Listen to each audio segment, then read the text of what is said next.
That's adaptation. That's all adaptation. When you buy into adaptation and understand, versteh what the adaptation is for, everyone calms down. They come back online. It's crazy. It's just crazy how powerful it is. And that's betzim, if I would say Gedalia, this is the yesod ha-yesodis of the whole kesher nafshi. This is the yesod. This is what we're teaching all the time. Of course, there's details, a million details in this, which we'll come to. But the yesod, I want the rabbi to understand the yesod. A question of Havana? Yeah? Oh, adaptation. Lashon HaKodesh. Kabul? No, adapting is when I will do something, I'm so stuck. Adaptation would be like, if I'm traumatized from learning, I'll drop out of yeshiva. I've adapted not to be traumatized every day, so I'll drop out. Dropping out isn't yet against God and Torah and mitzvahs. It's just a statement. I can't be in a yeshiva where every day I'm made to feel like I'm worthless. I'm adapting. It's you understand? Is there a word in Yiddish that describes that? Is there a way of saying it in Yiddish? What's this? Adapt. Okay. Adaptation. Right, I'm changing my behavior, not because I haven't come to a conclusion. You're evil and everything's evil, and all I know is one thing: I can't be here, and if I'm here, I'm going to die. I feel like I want to kill myself. I really feel I want to kill myself. So by dropping out of yeshiva, I don't want to kill myself. And that's the amazing thing. When we understand it, instead of first thing is to try and get him back in yeshiva, when the first thing is to understand the adaptation and show him, it must have been horrible for you in yeshiva. It must have been terrible for you. Rosh Yeshiva called me last night. And he asked a good question. I asked him what he did. He had a boy who's threatening to kill himself. In his yeshiva, he keeps not threatening actively. The yeshiva understood that. It's not a plan. But he keeps saying, Rabbi, I just want to kill myself. I just can't. So I said, what did you do? And he did a classic mistake. Mamish, a classic that most people would do. He told him how chashuv he is, and it's going to be good, and there's going to be doiros coming out of you, and you don't know what you can do for Klal Yisrael, and you're so special, and so is your family, and your mamish amazing, and they're silly to think to kill yourself. And he said, what are you going to say in Shemayim? When you come to Shemayim, you kill yourself, and there they'll say that your Rebbe told you how chashuv you are. What are you going to say? He asked me if he said good. So I told him, forgive me, but you did actually a classic error that was exactly wrong. Everything you said, word for word, was damaging, bad, and destructive, and may kill him. Otherwise, it was great. He said, fine, what should I have said? He's a young Rosh Yeshiva, and he's close enough for me, I can be honest with him. I said, you should have gone the other way. You should have said to him, Sheifele, explain to me how bad it is you want to kill yourself. I want to hear. I really want to understand. What are we missing? Your life is so painful, you would want to kill yourself. I really, really want to understand. And by the way, all the research from the 1800s and on about suicide is when someone wants to suicide and you ask them, tell me why, tell me more, they're less likely to suicide. And when you go the other way, they're more likely to suicide. It's like 101. I said, you should have asked him, tell me, wow, I didn't realize, I'm so sorry I missed it. Tell me more, I want to really understand why you want to kill yourself. You should tell it to him, and that brings him back online. Look, if you see this is here, executive functioning is the place of reason. Reasoning, what's the reasoning in Yiddish? What's the word? Sibber? To reason. To reason with someone. You know, when you're reasoning, you're Trachtois. Oh, okay. So reasoning, to reason with someone. I'm going to discuss it with you and disagree, and you'll disagree. We'll have. ausschmissen. Talk it through. Schmusen. Schmusen, yeah, exactly. To reason is where I can, if I'm reasoning, right, I can disagree with you. I hear your svara, I disagree, but I'm open-minded that you'll tell me I didn't really chap what you said, and that's why I disagree, and I'll hear you. And we have a backwards and forwards, like we would with the Tosfos, to discuss, what is Tosfos saying? That's reasoning, yeah? That's reasoning. If that koyach is taken from a person when the prefrontal cortex is shut down, the koyach of reasoning is gone. So imagine if that moment, instead of acknowledging the adaptation, understanding the adaptation, again, we're not saying what they're doing is mutter and das. We're not going so far in halacha, you understand? But we're acknowledging that what you're doing is for this reason. When we do that, we reach them. If we reason, who's more unreasonable? The person whose prefrontal cortex is shut down, or the person who's trying to reason with someone whose prefrontal cortex is shut down? Who's more unreasonable? You're more and more unreasonable, because you can't reason with someone who doesn't have the ability to reason. So drashas, chizukim, attempts to be madrachim is an utter waste of time for someone who's offline. There's no attachment, there's no connection, there's only adaptation. So what's the point? What are we doing? We're just being mazik them more. And the more you try, the more you drive them off until, God forbid, they could die. That's what happens. Let's take a look at this one. Oh, wait, stop. No, nothing. Stop. 1 second. We're going to come to a picture in a moment. So there's a disorder that defines trauma. You will look at the books in DSM, the Diagnostical and Statistical Manual of the American Psychiatric Association. You won't find the definition of trauma. What you find is the result of trauma. And the result of trauma is a disorder, was heißt post-traumatic stress disorder, PTSD. Post-traumatic stress disorder, I imagine the Olam have heard those 4 words. Post-traumatic stress disorder. So how is it defined? Think about the kids. For those of us that have had them, we know exactly what it looks like. But imagine what happens when a kid is offline. They've already gone offline into the adaptation, and you come along and start triggering them by trying to bring them back. In post-traumatic stress disorder, the brain, the amygdala, remembers every detail of the original trauma, keeps the memory in your nervous system. It's not up here, it's down here. It keeps in your nervous system ready that you react. I'll give you an amazing thing. I was once learning in the Zohar Kodesh, Parshas B'Shalach, and it's taught in PTSD. Like everything's in the Torah, it's mamish moiridik. The exact definition, PTSD, is taught in the Zohar, Parshas B'Shalach. Look it up, I don't remember the exact ois, towards the end. It says, you look for these words. It starts with these words. Tefillah lechavakuk. Chavakuk zog the tefillah, zog the Zohar on himself. He davened to Hashem for himself. Tefillah lechavakuk was his chiddush for himself, to be mechazik himself. Why? Because it turns out the Chavakuk Anovi is the child of the Isha Shunamis, right? He's the child that Elisha brought back, right? The child promised to the Isha Shunamis, and then he dies in the field, and he comes back, and they send for Gehazi, and he comes, and he can't bring him back, and then Elisha comes and lies down on him, pair by pair, iron by iron, breathes into him, and he comes back to life as a nace. Their yingel is Chavakuk Anovi. So he writes a tefillah for himself. So the Zohar says this straight on. You have to look inside. I got goosebumps when I saw it. I couldn't believe what I'm seeing. Because Satan and Zohar, that Chavakuk made a tefillah. Why?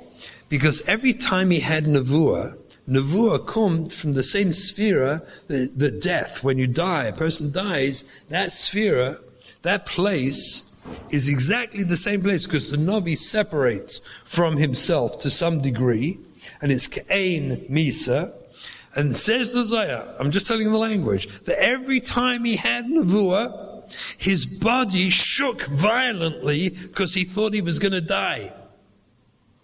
He had, what they say in DSM, a severe psychological reaction. His body went crazy. And the Zohar then says, Azevia mensch, that was bitten by dogs, and then he hears a dog barking, will go crazy from the barking. Because he was once savagely bitten by a dog. So Chavukuk wrote a tefillah for himself, that Abe should help me, because he kept having a PTSD reaction. I'm telling you, go look it up. Anyone dingzich with me, please tell me. I'd love to hear it. I'm just telling you the words from the Zohar. It's amazing. In the language of the DSM, that came a lot after the Zohar, when they finally chapped, they should have looked inside, they would have seen it. It wasn't until the 50s they chapped, this whole PTSD. Everything's there, by the way, it's amazing. And my life is like everything I ever learned in the secular world. I'm telling you everything, and I mean everything. I found, it's right there, it was all there. I didn't understand how to understand it. That I gained when I chapped. I said, oh my gosh, that's this. So it says the language like this. A person with PTSD, that means a post-trauma victim. He went through trauma. Imagine learning trauma. A person had learning trauma. He realized, I've been a loser, a failure. I'm never going to learn. I can't learn. I'm a dummy. I'm a waste of time. No one loves me. No one wants me. There's no nachas from me. A real learning trauma person who can't learn and wants to. So DSM says, he will have a severe... Listen, I'll say the language twice. I'll say it twice because it's a bit teeth of language. He'll have a severe psychological reaction and exposure to internal or external cues, events that symbolize or resemble an aspect of the original trauma. I'm sorry, it's a big mouthful. Let me just do it one more time. He'll have a severe psychological reaction. He'll go crazy, get me sugar, and when he's exposed to internal or external cues. For example, someone says, come, let's go learn. His father means, well, come, let's just learn a pasuk chumash. That will be an external cue that symbolizes or resembles an aspect of the original trauma. Right? The same thing as if his mother asked him to go to the store and kaif a chumash for his brother. And he freaks out, and everyone says he's lazy and selfish. And actually, he had a panic attack. Do you understand? Because it symbolized a resemble, and everyone's blaming him now for being so selfish and self-centered and not helping. Actually, he just had a PTSD attack. You will? Yeah, can you? Try. Okay, let's do it. Let's do it together. A severe psychological reaction.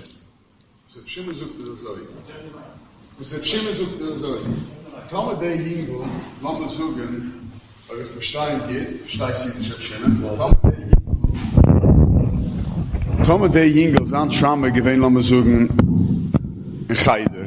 Man ist das als Amuschel. In der Tat schickt Beitem später, Juren später, öfter kommt sich wegsetzen zu lernen mit einer Pusse Chemisch. Oder öfter Gai Käufer Chemisch, Gai viel ein Geschäft Käufer Chemisch. So, das ist mir eure der alte Trauma, was dort mir gewähnt. Und du meint man, als will nicht kommen lernen mit den Taten. Beizem hat gelernt mit den Taten. Aber das weckt in ihm der ältere Geischen, was dort mir gewähnt, das warft in einem Marana Pachet. Also ich warte, er kann viel nicht herangehen, als vor dem Geschäft kaufen mal Chemisch. Weil wenn sieht dem Chemisch, das bringt ihm zurück zu Amukim, wo es hat ihm oder beavelt oder weigetin. Correct? Yeah, exactly. Yeah, beautiful. Thank you. I'm hired? Ja.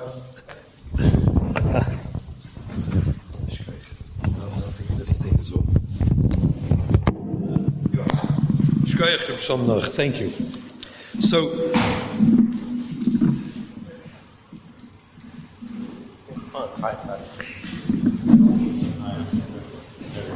okay.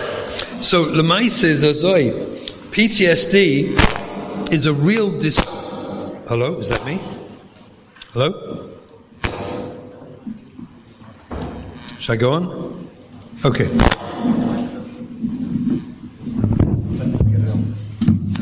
Oh, is that? Got it.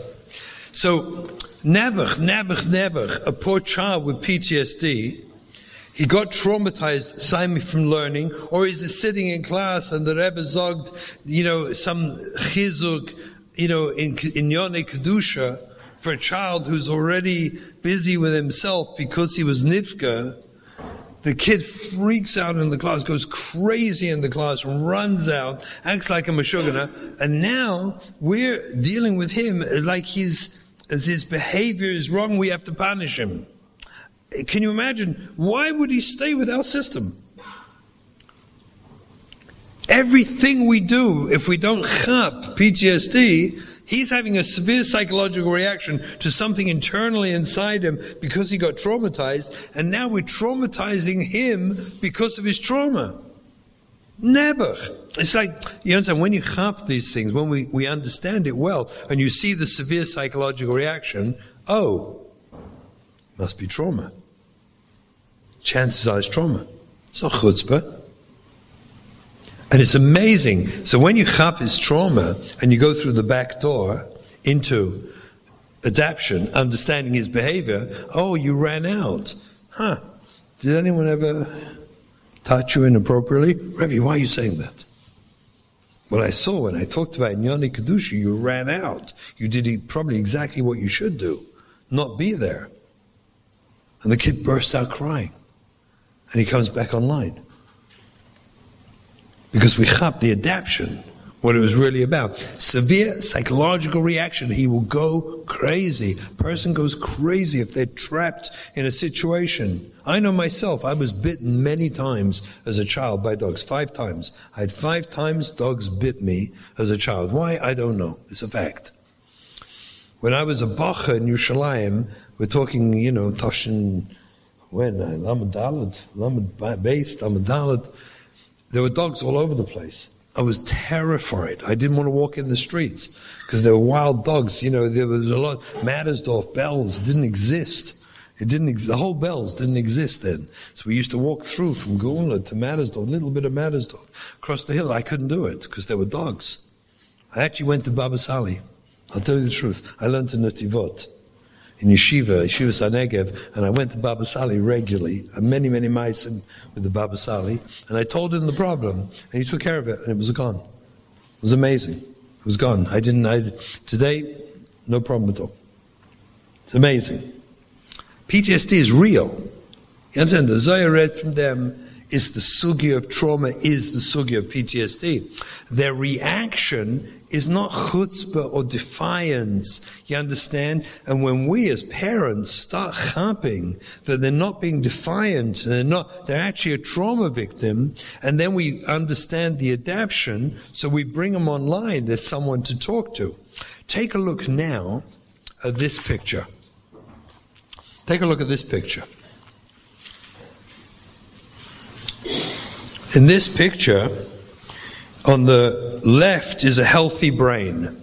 Notice the red parts of the healthy brain. That's the electricity in the brain in the prefrontal cortex. It's lit up. It's electric. It's online. That's the prefrontal cortex. That's what a healthy brain looks like. Look at the brain on the right, and look where the electrical activity is on the brain. In a PTSD, this is a scan of someone with PTSD. It's very interesting. I always say to people, what do you see? They say, it's all over the place. I say, well, that's exactly what the person is. They're all over the place. They can't stay focused. They're constantly, what you're watching here, what you're seeing in this PTSD brain is the amygdala running through all the senses all the time, constantly checking and checking and checking and checking. Am I safe? Am I safe? Is there danger? People with PTSD who were, let's say I had people who never, after the war, they had let's say an angry father who was, broken and damaged from the war. And he comes home from work and takes out Nebuch his pain and anger on his kids. Whatever they're doing is wrong, and he whacks them and hits them. Unfortunately, such stories happened. The people told me, they're so attuned, they're so frightened of being hit, they're so traumatized, they can tell the way a car door closes in the street, they know it's their father. A random car door is closing in the street outside. They're so attuned, if you listen to car doors, they all a slightly different click as they close. They're not the same. If you're not a trauma victim, you'd never know such a thing. Trauma victims who are hurt like that were so attuned that unconsciously, not listening, they're not waiting and listening, but their amygdala is waiting and listening. In the background, that's this electrical energy all over the place, listening for a certain sound of a certain car door, and they would tell me when they heard the car door, they would all run and scramble and hide. They have a severe psychological reaction because they've been so hurt and so traumatized. And so too with the kids who go off and act crazy. Rabbi say, we see them. People always say, why do they have to be so crazy? Why do they have to be so? The guy puts on we had at our place, this drop-in center, they would come in with an undershirt and they put all sorts of tattoos on their arms. And one guy comes in with a swastika, a Nazi swastika tattooed on his arm. So they come running. I was the director there. They come running to me. He came in with that. What should we do? I said, what do you mean, what should you do? You should realize that this is probably the guy who is most pained in the whole place. This is the guy who needs our love more than anyone. Don't say a word about the tattoo. Love this kid. Enjoy him. We had a kid came in one time. I was with one of my colleagues, the Sadiq from Brooklyn, Chaim Glanz. So we walk in, Chaim and me, and we see a new kid, a big kid with all tattoos and a shirt, undershirt, no yarmulke, and he wants to come in. So Chaim puts his hand, Shalom Aleichem, who are you? Chassidish Yid, Shalom Aleichem. And the kid goes, and spits a big gob of spit right into his hand. So Chaim, he knows the Arbit, he wipes it off, he says, Shalom Aleichem, what's your name? So the guy does it again. So, okay, we'll speak later. And we walked off, he and I were meeting. About half an hour later, we finished the meeting. We're walking out. We went over and found this boy. So Chaim goes over to him and he says, here, I think this was yours, right? Shalom Aleichem, what's your name? The guy says, you I can talk to. The extreme adaptation of I hate Chassidish Yidden, whatever, something like that, and he spat into his hand. We understood the adaptation, wipe it off and say, Shalom Aleichem. Do it again, Shalom Aleichem. That's the I'm not saying everyone has to tolerate that. Rabbi say you don't have to be, God forbid. I'm not saying. I'm just giving a dogma. But when we walk through the adaptation and understand the pintal yid inside, immediately the kid's back online, points at him and says, "You, I can talk to." Like boom, it's like amazing. Instead of controlling the adaptation, which is what everyone's Yetzer Hara, forgive me, but it's pure Yetzer Hara. It really is. Or lack of Havana. Should I be nice? Lack of Havana. Okay. It's lack of Havana or Yetzer Hara or both together. I don't know. But we view the dysfunctional behavior and we don't realize the healing for the child comes through the connection with the dysfunction.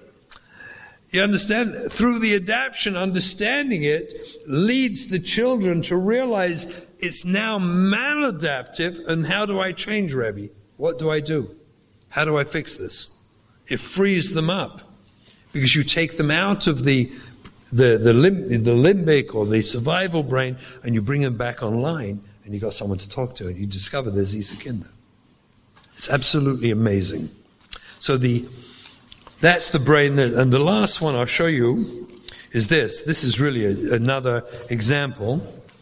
So the one on the left is the healthy brain. You can see it's lit up nice and red, mostly in the prefrontal cortex. You see here, that's a healthy brain. And this brain was a brain scan of an abused child who's suffering with trauma, and you can see most of the red is in the brain stem.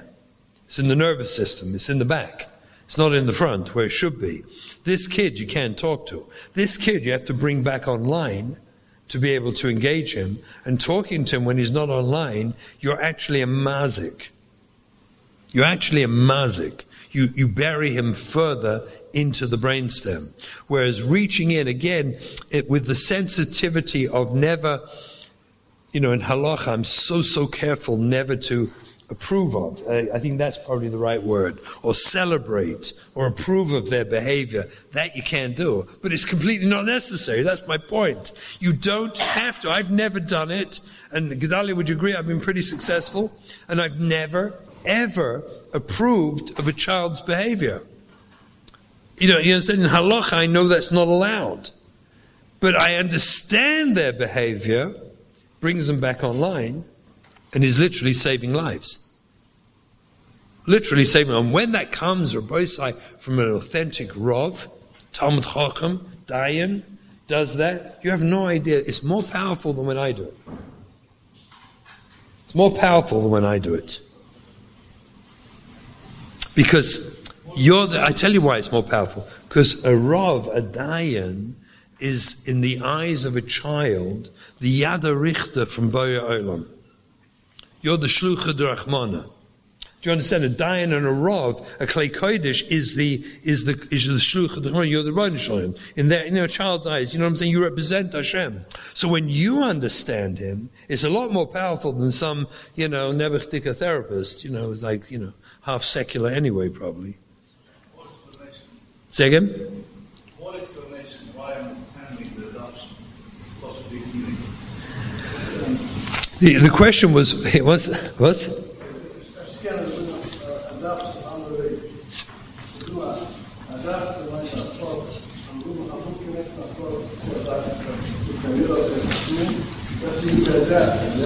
Ja.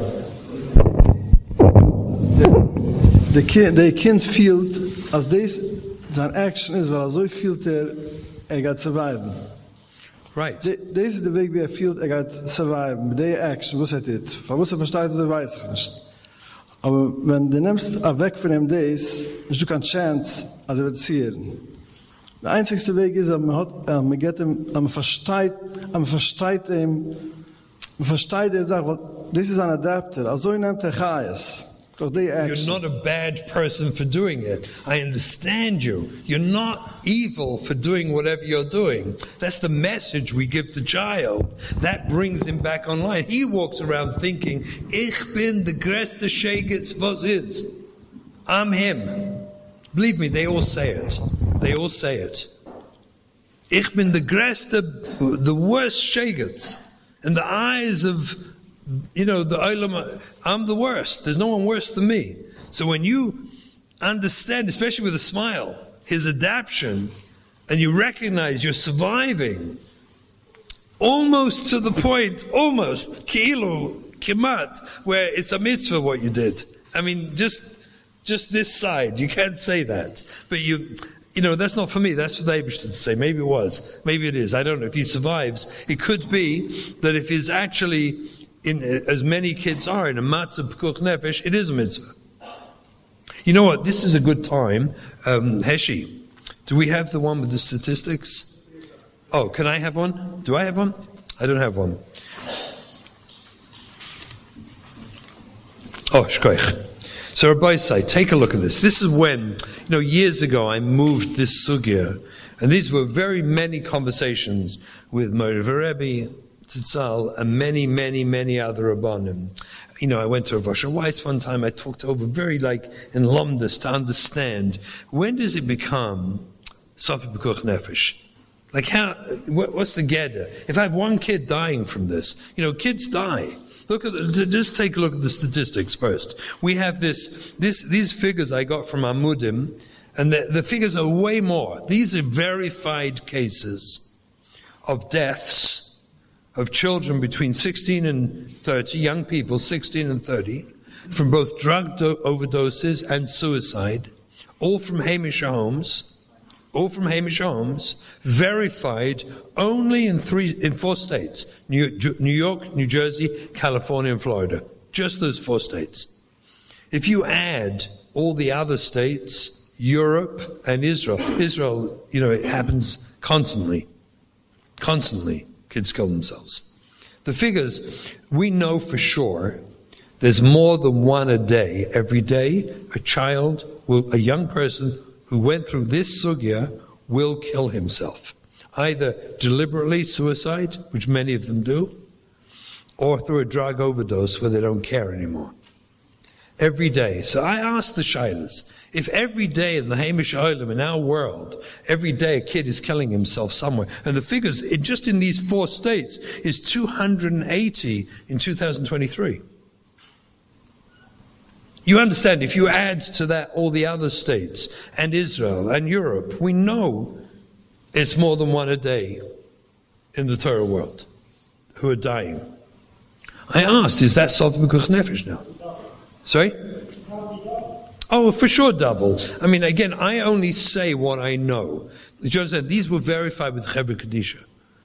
All these numbers here were verified directly with Chevra Kadisha in these 4 states. Because they often, understandably, don't want it to go into the gas. Oh, an aneurysm, this. So the Olam doesn't want to acknowledge it. I understand that. These were verified suicides. It is for sure double. So I asked many of the Gedolei Poskim, when do we call it Sof B'Kuch Nefesh? They said, what are you talking about? Of course it's Sof B'Kuch Nefesh. What are you talking about? What are you talking about? I was like trying to be sensitive about it. Is there numbers? And they told me, it's no question. What you're looking at is Sof B'Kuch Nefesh, and we know. I was drawn into this, and we've had in Kesher Nafshi numerous parents who never lost children, whose children died. So you understand, it's a very serious sugya because of that. Yes. Is it that the people understand in child? With drugs or alcohol? I'm sorry. What's the question again? Child without drugs. Yes. Understanding. Is it possible you have to get them first off the drugs and then to try to understand them, or you can deal with it? So I'll tell you something fascinating. It's a great question, by the way, a great question. So this is a bit of machloikas in the field. In the field, professionals, it is a big machloikas. Maybe you can turn it off just... It's a big machloikas. Do you get them off first and then talk to them? My shita... The question is, do you have to get them off the drugs first and then you can connect with them? Or do you have to connect with them first and then get them off the drugs? So I said, that's the question, right? Yeah. So in the field, it's a huge machlokes, and I've taken personally a lot of criticism from my colleagues and the professionals in the sugya, because I ran a school. I'll give you an example. I ran a school my own. I had a school in Yerushalayim, a post-high school, I guess loosely you could call it a seminary program for girls off the derech, completely off. We took between 10 and 15 girls a year. I ran it for about 10 years. Did a lot of research when I ran the school. And I was also at our place, for 10 years. I was the director there. And everyone came in doing drugs. I had a shita, we don't talk about drugs. We don't talk about, the only time we talk about drugs is when they're at death's door. They're mamish in such a place where they're taking so much, is poshut, they're going to die. But for example, there's a drug, marijuana. Marijuana was legalized by the many states in America, by Canada. They legalized it. There is no argument we can give today to traumatize struggling kids that you shouldn't smoke marijuana. There's no rational argument you can give them. It is such a bracha levatala to fight with the marijuana. It's just a waste of time. It's a waste of time because half the states legalized it and Canada legalized it. So it's a non-starter. What I found, in fact, let me go into the next part of this drush. You know what? I'm going to answer. Can I come back to answer? Because I think I'm going to say something now that will answer this question. Okay.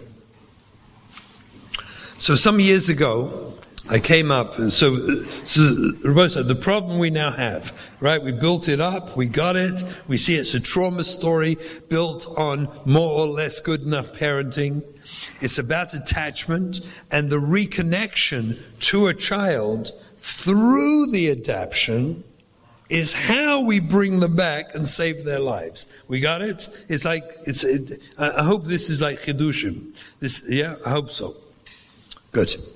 So now I'm going to crystallize it, how we operationalize it when I work with parents. And this piece is, in my opinion, probably from the biggest chidushim I said. Shlomi, you can guess which piece I'm going to say. The happiness pleasure paradigm. Right? This is probably, am I right? This probably, it connects the sugya together. So this is, I call this the happiness pleasure paradigm. And I'll explain it as I. Every person in this world wants to be happy. We all want to be happy. We don't want to be miserable. Where is happiness found? So happiness, turns out, is found in the embrace of a long-term, meaningful relationship. As I state in Mesilas Yesharim, Atanu gamiti mikol aidunim shechoilin motzeh. Right, Leonus Mizivachina, Dveikus Bayisbach. Ultimate happiness, the greatest happiness possible, as they state in Mesilas Yesharim, is the Tanug Amiti, is the relationship with Bari Olam. That's a long-term, meaningful relationship. A person who has a relationship with Hashem goes through life, and the Nisyanis don't bother him, and nothing. They're all opportunities to grow, and he grows, and he's happy. He's a happy Yid. A person who really has Dov Kabbai worked out how to be Dovak with Hashem is a happy Yid. I see it all the time. It's amazing. What is in our lives the next long-term meaningful relationship? Most people, it's going to be husband and wife. That's going to be the next long-term meaningful relationship. The next is parents and children, for children with their friends, with their parents. You know, we have long-term meaningful relationships. Those relationships nourish us and help us be happy. Now let's understand the life of our Nebuch, one of our trauma victims, Sai Hatznei Leches, the Pgia Midas Yasod, or Sai in Limud Torah, in Torah mitzvahs. This poor child is in pain. Can we accept that? That these are not happy people. These are very damaged, hurt, pained children. In fact, the whole reason they end up doing drugs is only because they're hurting. No one woke up one morning, said, let me think, what should I do in my life? You know what? I think I'm going to try drugs. No one ever did that. What happened is they were in pain. And someone exposed them, and a friend, and someone, they tried, and they discovered, I don't hurt us, man. Listen, I'd be the same way. I have arthritis. You know, sometimes I'm hurting. You know, I want to take some pills, because I don't want to be hurting. So I take some ibuprofen, and I feel better. They're no different. They don't want to hurt. Here's exactly how the mechanics of going off the derech happens. The exact step-by-step mechanics of how it happens. And when you chap this, Rabbi say, this is the exact mechanics of how we bring them back. Which is amazing. Now I have to say, with all this, there is no such thing as 100% guaranteed success rate in bringing them back. Impossible. No such thing. No one ever had 100% success rate. It's a foolish, foolish, foolish concept. There's a certain percentage. I'm always trying to understand, what did we miss? Was there something we missed? Because I think there was, and I don't know what it is. I'm always aggravating myself, mostly trying to work out the ones we missed, because most of them, 85, 90%, we're going to get back. But there's a good 10% we don't reach. And I don't know why. I don't know. But we're trying. But I can tell you the 90%, with what I'm about to say, I would think a good 90% come back. And when I say come back, Rabbi say, that doesn't mean to say necessarily he'll have a board and payers. But he'll be a ganz frummer, finer, nachas to you, a tremendous, someone who can sit in your sukkah and wants to sit in your sukkah. Someone who sits at your Shabbos tish, wants to be a from yid and keep Shabbos. Mashgiach once asked me, Shon, he said, what's your goal with all of this, with all the kids? Like, get them back to where? Like, what's your plan? So I told Mashgiach, my goal, I'm focused is, by the time he gets married, Shabbos, Kashrus, and Taras Mishpacha is a Dover Poshet. The rest will come like every other Yid. When I said it, he said, why'd you come with that? I said, Tosfos and Gittin, a Gesh, and Iskayev, and Ischaret. He doesn't keep one of those three, the Geras wasn't Chal. I took it from there. He got up, came around his desk, and gave me a kiss. He said, Halavai, he said to me, we'd all understand it.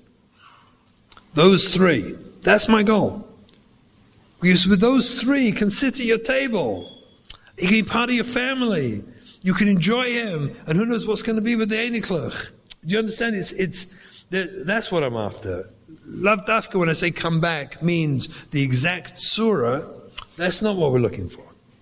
We're looking for Shabbos, Kashrus, and Taras Mishpacha, the main ingredients, and then you see the rest comes. Over the years, it can come. So everyone's looking for happiness. This child too, this Nebuch kid, has got traumatized from learning or from sneers. He got traumatized. And he went off. This child is in pain. Think of it this way, Rabbi say.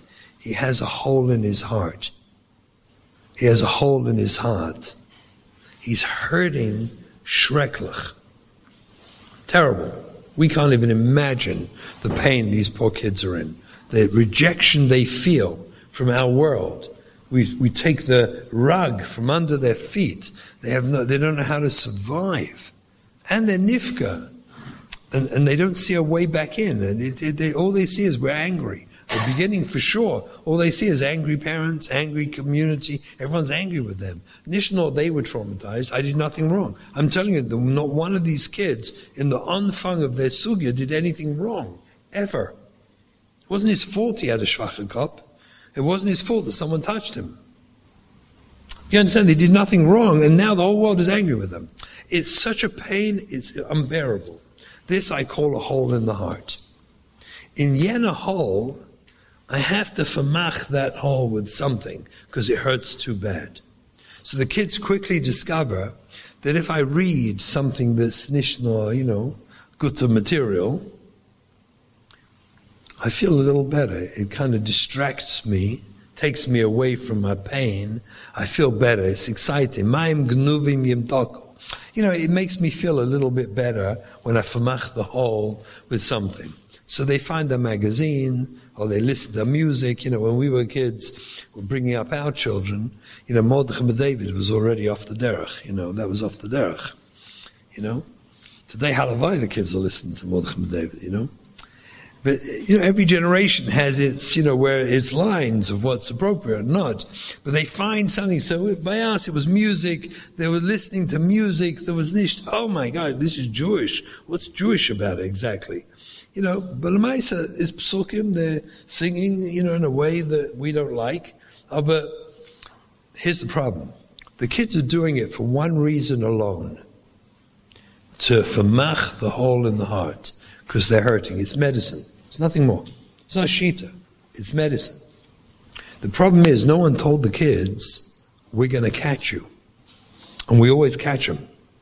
And when we catch them, we yell at them. It's not bad enough you're not learning properly. Now you're listening to that garbage. What do you think you are? You're listening to terrible, and we scream and yell at them and knas them for listening to something which we didn't realize they were only listening to fill the hole in the heart because they were in so much pain, because they wanted to, they just wanted to stop hurting. And we always catch them. When we catch them and we scream at them, what does that do to our attachment with our kids? What does that do to the relationship? It impairs, it hurts the relationship, so they're less connected to us. That makes sense? Because we got mad with them. When they're less connected to us, happiness is found in the embrace of a long-term, meaningful relationship. They are less happy now. which means the hole in the heart just got a little bit bigger, which they now need even a worse thing to stuff into the hole, to fill the hole in the heart. So now they go and do something a little Chilul Shabbos because of the Ma'im Genug Mim Taku. And they just have to do so. And they do something on Shabbos, this Chilul Shabbos. And the only reason they're doing it is because the hole just got bigger in their heart. And Nebuch, no one told the kids, we're going to catch them. And when we catch them, if we don't know this, we scream at them again and get angry and kanas them. So what happens to their relationship with us when we catch them and scream at them? The relationship gets worse. So what happens to the hole in the heart? It gets bigger. And now they go out and need drugs. And then we catch them. Then we catch them. We always catch them. And now we really go crazy. And that you wreck the whole relationship where they pull a knife on you and they hate you as a parent. They want you to run, just kill you. And the hole just got enormous. And now they need more drugs and a girlfriend. Do you understand? Every time you catch them and get mad with them because we didn't chap, what they were doing was adaptive. What they were doing was adaptive to heal the hole in the heart because there was so much pain. But if a parent doesn't know that, then they react to shut down the behavior instead of understanding what it's for, which makes the relationship worse, which makes the hole bigger, which means they do more drugs. That's the happiness pleasure paradigm. They do pleasure instead of happiness. They're so hurting, they need pleasure activities, or drugs, music, girlfriends, whatever they need is a pleasure activity to fill the hole in the heart because they're hurting so bad, because there's no happiness in their life, because they're menutuk from their source, their shirish. They're gone, they're disconnected. And all this pleasure activity was just adaptation to try and survive, and we screamed at them. And they got worse, and if you keep doing it, they die. They die. If you don't see this, and you keep doing it, they will die. It's so painful that the suicide letters that most of the kids leave behind, they actually say this. I had the most horrible story. One time, it wasn't even a client of mine who was running a group. There was someone in the group, and the daughter was a molestation victim. And she was suffering terrible, and she'd been in and out of rehabs before I got involved, doing drugs. And I was madrich the parents how to handle her. And she started changing. It was Hashana Rabbah by Nacht 3 years ago. I went to learn. I was exhausted. We were davening nates in the morning. And I went to sleep early. I turned my phone off and went to sleep. I didn't know that through the night, this girl fell again and went back into drugs. And the parents didn't know what they should do. She had been free of drugs, and now she started up again. And they begged her, to stop and everything, and they tried to get in touch with me, and they couldn't, because my phone was off, and I was asleep. And they found someone from the drug rehab system. What should we do with drugs? And they told them the standard line, lock the door, lock her out. Which they did. And she killed herself that night. We had the Levaya, Shana Rabbah, in the afternoon. Because they couldn't get to me. Because I would have told them, you bring her home and say, if you're going to do drugs, do it by us. You must be hurting again. We don't know why.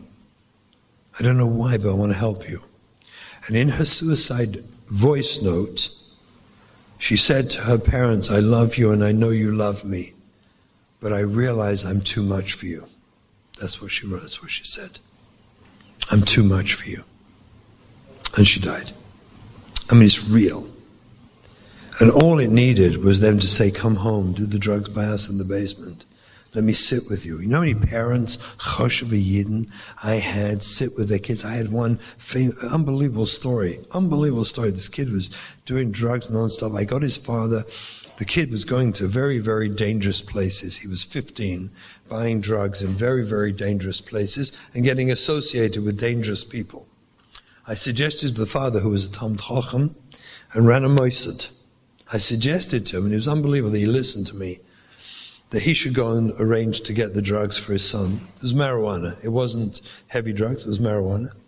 And that he should sit once a week with his son in a room. I told him, son sits under the window. You open the window, and the son sits over there under the window, because otherwise he's going to get the drugs in him too.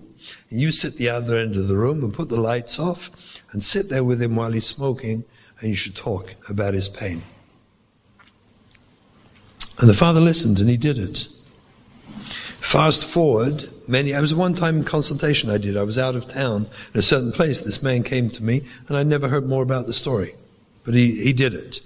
Fast forward, I'm about 20 years later.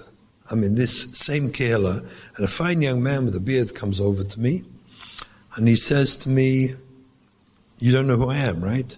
I said, "No." He is the 15-year-old boy. He's now the asken of that kehillah. He is the asken. He actually got quite wealthy because he dropped out of the yeshiva system, went to work. But now he is in askonos in that kehillah. And he told me it was because of that. When I looked back, that's what did it. The reconnection with my father, who just wanted to listen to my pain. Just wanted to hear my pain. In the happiness pleasure paradigm, every time we catch them and scream at them, when it's only adaptive what they're doing to survive, so the hole gets bigger, the relationship gets worse, they need more stuff until, God forbid, they can die. Why is this so crucial to us? Listen to this. This is the chachma, in my humble opinion.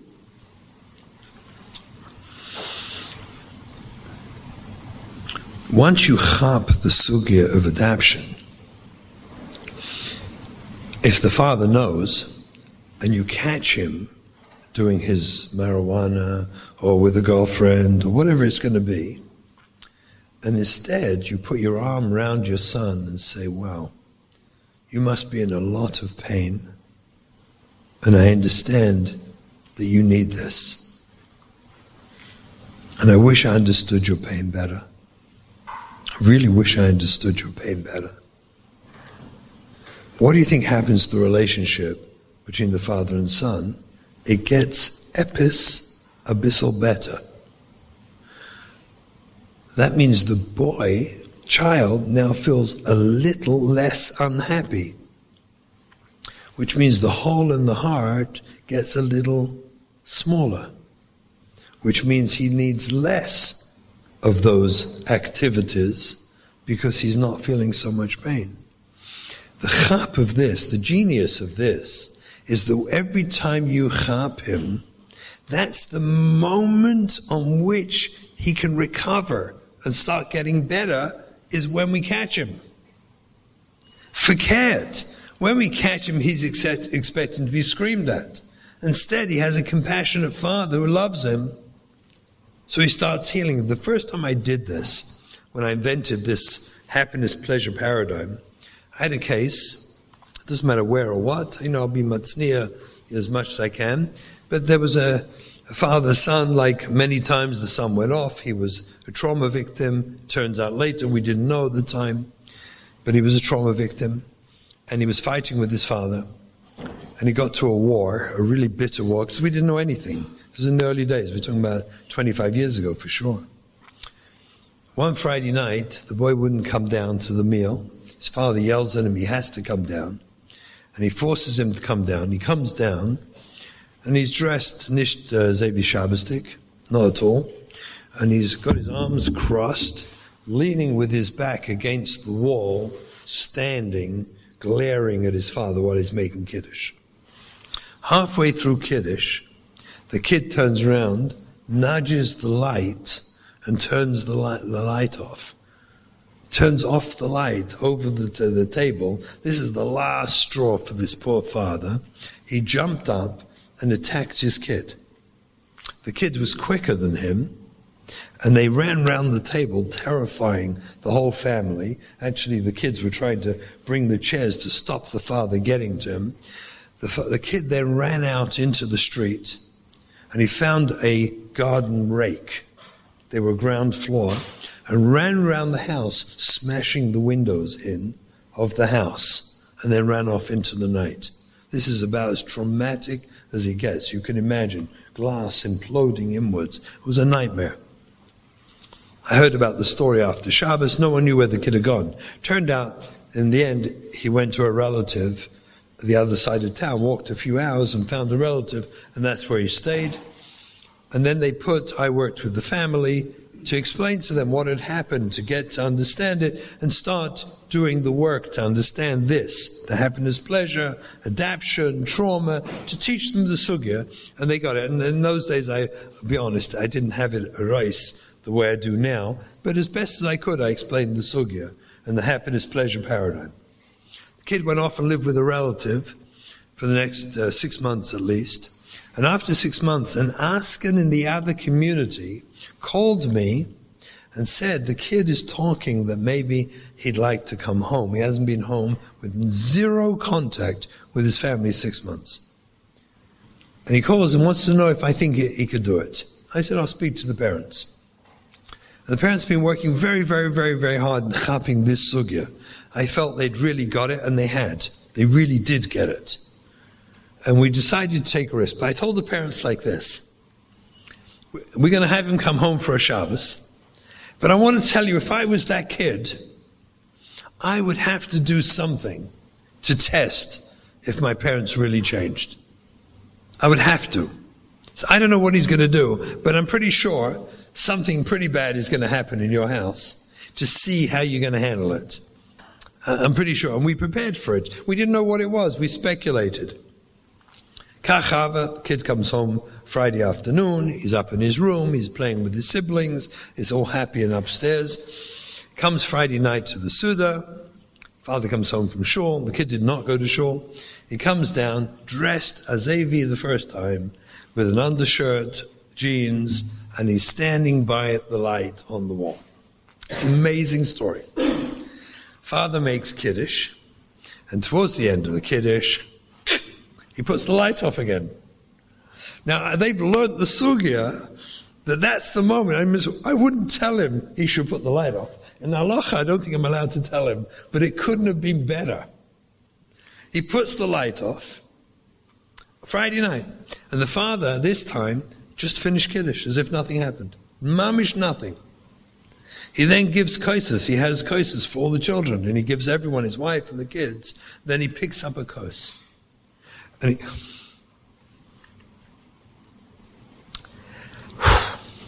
so many years ago, he goes over to this boy, and he gives him a kos. This boy who just was Mechal Shabbos. And he says to him, I'm so sorry. I'm so sorry I didn't understand your pain. I'm so ashamed. Here, take a kos. You're my son. And the two of them hugged and fell on the floor. The whole family came. They hugged together and cried together. That boy ended up in the Meir Yerushalayim as a frum boy today. You understand? Chapping the adaptation, understanding, making that the priority. It heals, Rabbi say. It brings them back online. Because the adaptation was never merida or chutzpah. Never.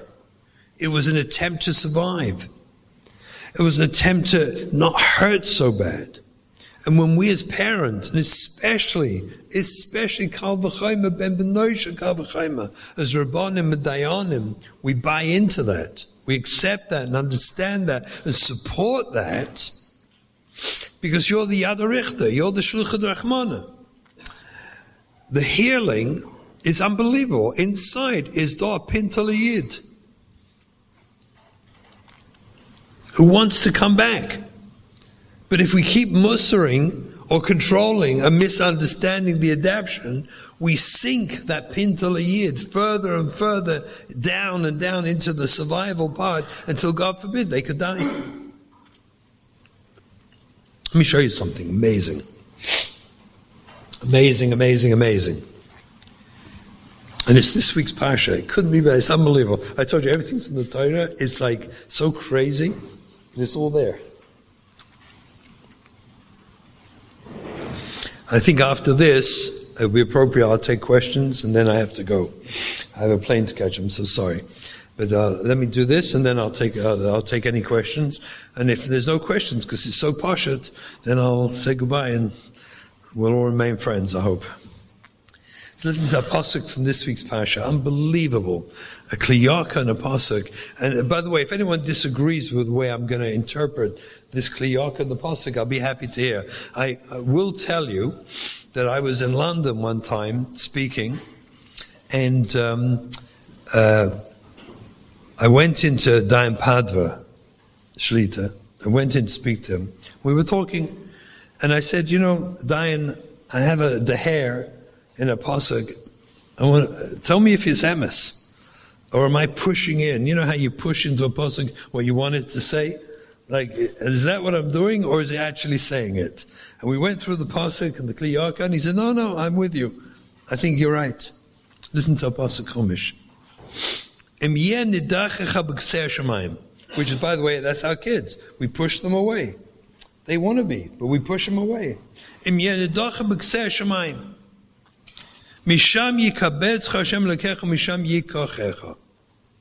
there I'll gather you in. From there I will take you. Frag the kliyaka. Was meant mikseh shemayim? Should say mikseh arts. We're talking about nidacha, Yidden, pushed all over the world. Was meant mikseh shemayim. So he says, this is a ruchnius. This nidacha b'kseh shemayim is a ruchnius nidacha. They're pushed away in ruchnius. They're nished they gave up Torah mitzvahs. And he wants to say the kliyaka, this vort I'm about to say is, even if they push themselves away. You pushed yourself away. Even if you pushed yourself away. Don't say the Eibishter pushed me away. Don't say the Holocaust pushed me away. I pushed myself away. Even in such a case. Misham yikabetzcha, Hashem lekecha, misham yikachecha. Was is nafkamina yikabetzcha v'yikachecha? There I'll gather you, from there, Hashem lekecha, from there I'll take you. What's meant? Zog the kliyaka. Mikol mokai. Even if you pushed yourself away, Misham yikabetzcha Hashem misham yikachecha. Misham yikabetzcha zeu kibbutz galius. Yikabetzcha, I'll bring you all back. B'asher sham. How do I know? Umisham yikachecha elav l'saya lecha l'shmiras hamitzvahs. That comes second. First, I bring you back. And if yikachecha means l'saya l'shmiras hamitzvahs, das meant kibbutz galius yikabetzcha is on mitzvahs. Once Hashem has us back, kibbutz galius, which is the ultimate attachment, He brought us back to Him. He brought us back to a connection with Him.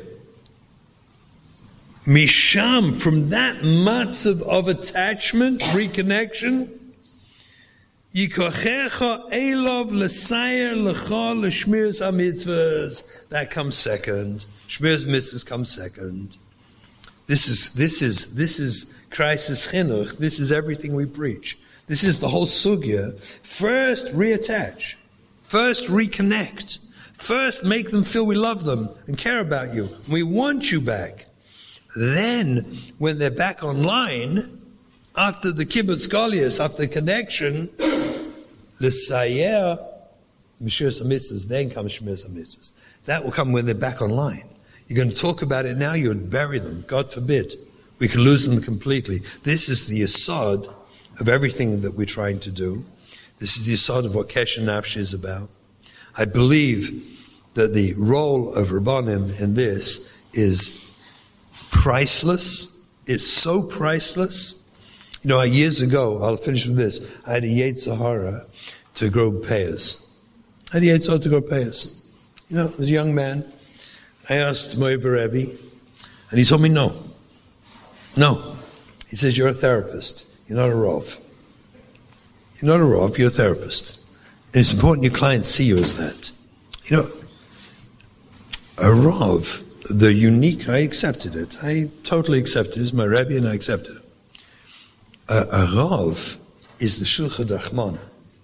You have no idea the power. I've seen it and witnessed it thousands of times with my own eyes when I took in someone suffering and hurting up the derech into a Rav, and the Rav embraced him, understood him. It was all attachment.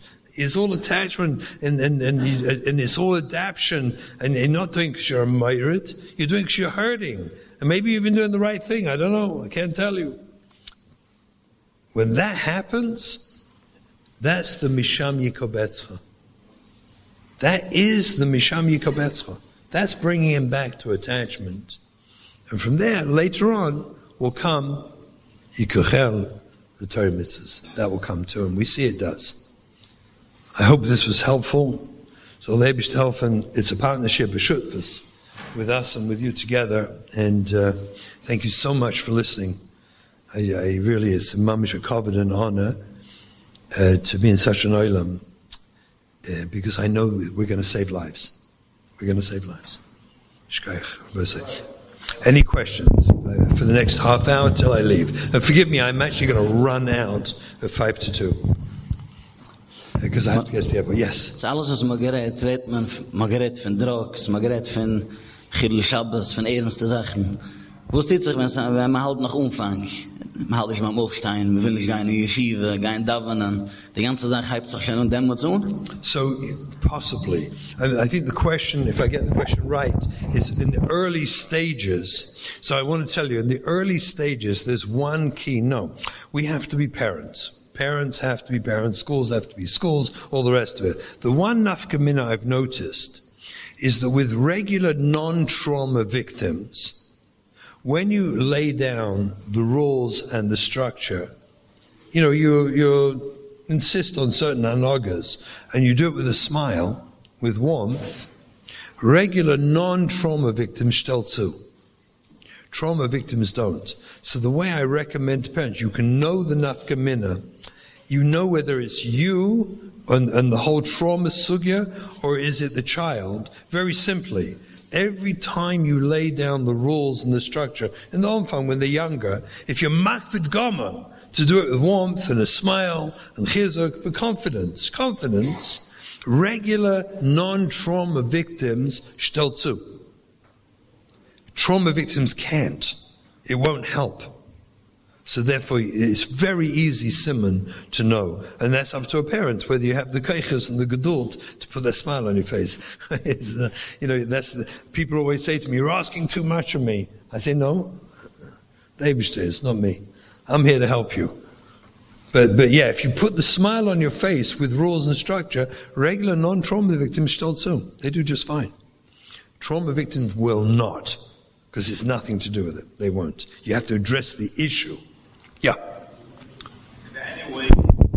Is there any possibility to tell a child to give up? It's not my child. Finish, or there's always the wait. The mahalach. I believe it's mamish rishus to say this is not my child. I brought a child into this world. One time I went to Reb Chaim. Tzitzal.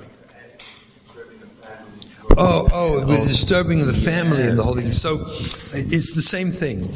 I asked this question one time to Reb Chaim that I'd seen in the Zohar somewhere and I couldn't find it.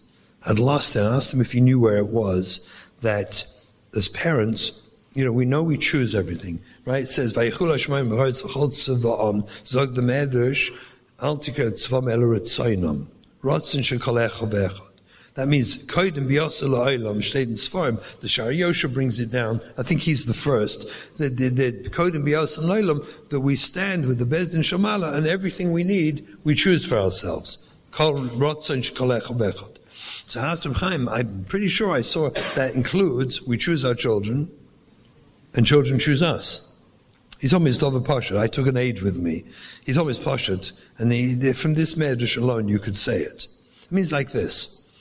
The exposure of the other children, if it's handled properly, in Ruba Deruba, if you have other trauma victims in your home, the hanhaga you're going to have saving this one will allow the other one's problems and trauma to emerge quicker, and you can help them better. If you do it properly, you actually give a beautiful chinuch to your other children about, the real pnimius hatayra of dealing with nisyanis and living a life b'simcha. As long as you do it b'simcha properly, you're actually giving tremendous chinuch. And we've seen many, many kids come out of the home very mechuzik from it. But it completely depends on the parent's ability to, in a very deep and honest way, understand those siblings are suffering too.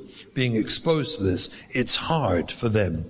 We can't ignore that. We have to tune in very deeply and give them chizuk and support and encouragement. And that's where a Rav is very, very helpful, who tells, can be mechazik the other children. So it needs tremendous simcha in the home. It means a belief, honest belief, that I was given all these children by the Eibishter. And you have to tune in very, very deeply to the other siblings, because their life is very painful, and they're young, and they're embarrassed, and they can't bring friends over. There's all sorts of complications and exposures that they need help with that. Very often, by the way, I'll be honest, very often, all the siblings need, the older siblings, is that we understand deeply your life is hard. And I'm here for you. If you want to talk, I'm willing to listen. I understand it. Not that we tell listen, at least I have nachas from you. You can't put an all on the other children. It's horrible. It makes them crazy. It's not fair. Adarabah, we have to tune into them, understand them, talk with them, be with them. You can't fix it. And if you do it properly, everyone grows. Everyone grows. Yeah.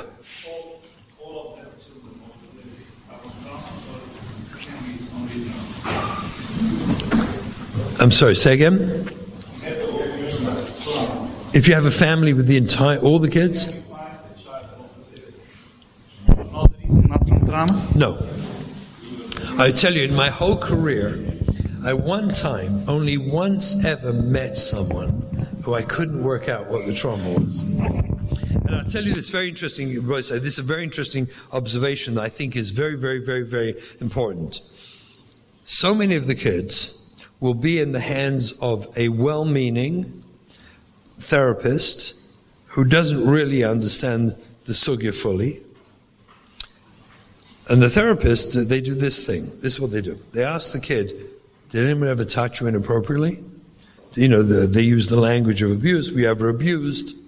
And they say no. So they check off. Oh, they weren't abused. Go weiter. So you get the story, there was no trauma. They come and tell you there was no trauma. When I sit with a kid, they come in, I say, if I'm choshed, there was abuse. So I say, were you ever abused? They usually say, please don't tell me. I don't want to hear about abuse. Everyone asks me. I wasn't. So now I know they were abused, number one, because they don't want to talk about it. But they refuse to talk about it. This is what I say to them. Do you mind if I give you a 30-minute shiur on what is abuse? And then I'd like to ask you the question again. Is that okay? Baduk and Manusa, they all say yes, because they don't want to talk, so they're happy I talk. So I give them a 30-minute schmooze on was heißt sexual abuse. What does it mean? At the end, I ask them, were you abused? And every single one looks at me and says, well, if that's how you define abuse, then I was abused. Because they don't have, they're looking at a schmutziger magazine with a kid in a heimische, teuerdicke home. That is abuse. That's pgia minit. That is it. A person can be abused without an abuser. A magazine can abuse someone. A video can abuse someone. Watching something inappropriate can abuse someone. On this, can I add one last thing? I want to say something so difficult, but I said it publicly for the first time this last year. I was interviewed in a certain place. The question was asked to me about allowing children to have smartphones. These kids were struggling. It's a good question. It was on everyone's mind, and the person put the question to me. And I said, look, we all understand, all of us, what is wrong with having a smartphone. the schmutz that they can watch and see. I don't have to go into detail. It's Pasha D'Shreklach. Haraya, I treat lots and lots of people who never fell into this world of schmutz with their smartphones and their computers, and I treat them, and it's a difficult treatment to get all that out of their neural pathways, out of their brain. It's very, very difficult. Forget the Kedusha. I'm saying, beside the Kedusha, the hezek it does to them as a person and what they expect out of their ishus, it's shreklach. We all know it's as bad gets, Pashat. But then I said the following, and what was amazing to me, not only did no one criticize me for what I'm about to say, but I got a lot of letters of people who said it was mamish amazing to hear you say it, because it was so true, it just like chapped. If a father is fighting with his 15, 16-year-old son, who's off the derech, who's already not Shomer Shabbos, and they're fighting about this stupid smartphone, losing a relationship with a parent can be deadly. That can kill. That causes suicide. No one ever died from looking at schmutz. As bad as it is, no one suicided, you understand, from looking at schmutz. It's terrible. I don't have to go into it. It's terrible and horrible, and I know the damage it does. But no one died from that. No one suicide note was ever left because I had a smartphone and looked at schmutz. That's why I just killed myself. It never happened. And yet, every single suicide note references that my father and parents gave up on me, and people gave up on me, and that's why I killed myself. So which rabbi is worse? So if the kid is already, you understand, I'm not saying therefore we go give smartphones to everyone. I'm not saying that at all. What I'm saying is if there's a war with a kid who's already off on the journey over the smartphone, give him the smartphone. That's adaptive. You could tell him, which I do always with the kids, when I do this intervention with parents, I always tell them, by the way, I tell the kid, when you're sick of yourself looking at this smartphone, come back and we'll put a filter on. Do you know they almost always do? It's unbelievable. They almost always do. I do an intervention like this, where the kid is already fighting for the phone, and there's a war. This war could be deadly, mamish deadly with the father. I tell the father, go buy the iPhone, and here's what you do. You sit down with your son, the 16-year-old who's already out of yeshiva, and the rest, because he's going to get his own one anyway. He's for sure going to buy his own one anyway. I promise you, when he's on his own iPhone, he will be menutuk from you. And that's deadly. So here's what I want you to do.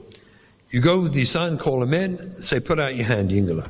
Puts out his hand, and you place an iPhone in the whole saran wrap, wrapping. You put it in his hand. And he says, what's this? He said, it's an iPhone. So why are you putting it in my hand? Because it's yours. What do you mean it's mine? I bought it for you. You bought me an iPhone? I said, don't open it yet. It's yours. You're holding it? You got it? You feel it? Hold it tight. It's yours. And as soon as we finish this conversation, you can take it to your room and open it.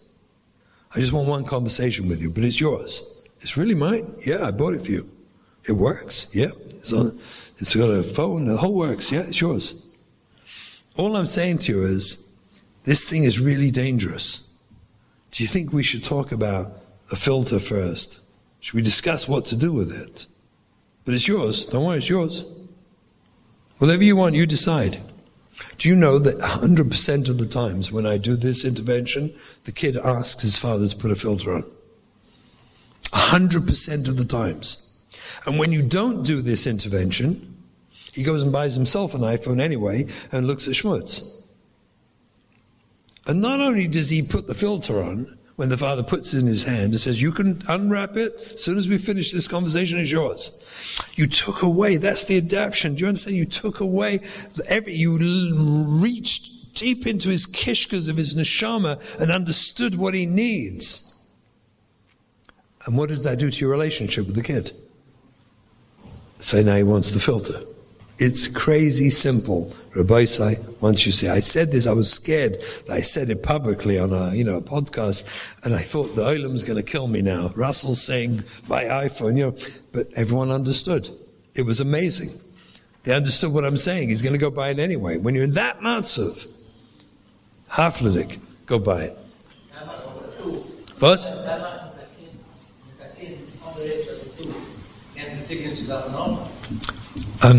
Someone told me the question. I didn't understand the question.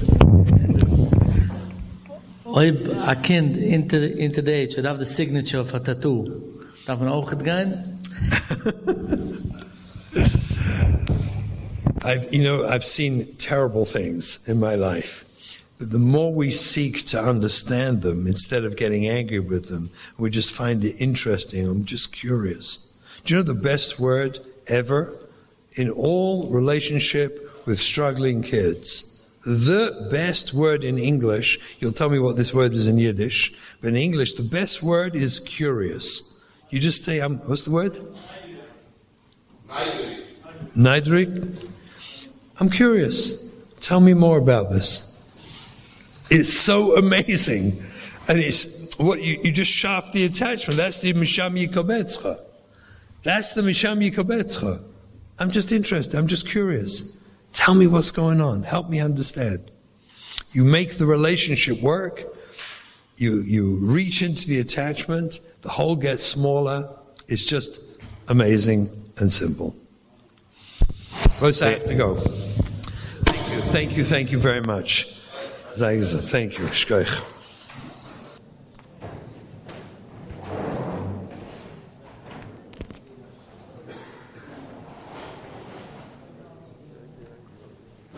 You've just experienced another Torah class brought to you by TorahAnytime.com.